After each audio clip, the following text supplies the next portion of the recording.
Hello again, Marek speaking. Today about the Kevin Fiala trade.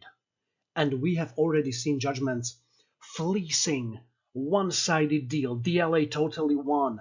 Well, yes, usually the winner of a trade is the team which gets the best piece. And Kevin Fiala is hands down the best piece here. Over the last 3 seasons, he was an offensive weapon, especially in the last one, where he scored 33 goals and 85 points in 82 games for the Minnesota Wild.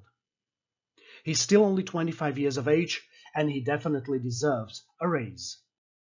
Here's the trade. The LA Kings acquired the signing rights to Kevin Fiala, and the Minnesota Wild acquired the signing rights to Brock Faber, who is a prospect, and the first-round pick, 19th overall, in the next week's entry draft. Kevin Fiala immediately signed a contract with the LA Kings, more than $55 million over 7 years, with almost $8 million of average annual value. Good for him, good for them. But was it really a fleecing when we speak about the Minnesota Wild? Minnesota Wild, with only $6.5 million of cap space, would not be able to afford such a contract. I started thinking, wait, what? Kirill Kaprizov, $9 million, but who else? Who else? Then I checked it out. The problem is not with the existing contracts, but with the buyout history. Zach Parise and Ryan Suter's contracts are two things that are going to kick Minnesota Wild's ass for 3 more seasons. That's a lot of money in dead cap. What about the LA Kings? After signing Kevin Fiala, they still have almost $12 million in cap space and several players, several expiring contracts to deal with. The keepers here should be Adrian Kempe and Sean Durzi at least, and we shall see who else they keep. It looks good. Honestly, they wouldn't have traded for Kevin Fiala if they hadn't figured it out already.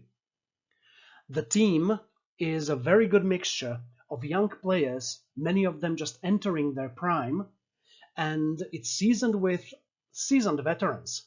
Jonathan Quick, the captain, Anže Kopitar, and Drew Doughty. Drew Doughty should return for the next season after the successful wrist surgery. The LA Kings performed better than expected last season, and we can probably expect more for them.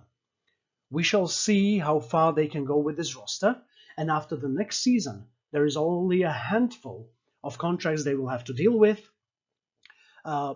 Not very impactful besides Jonathan Quick, who is anyway going to turn 37 after the next season. So we can conclude that for the next 2 seasons, the LA Kings situation regarding the salary cap, the contracts of players, it just looks good.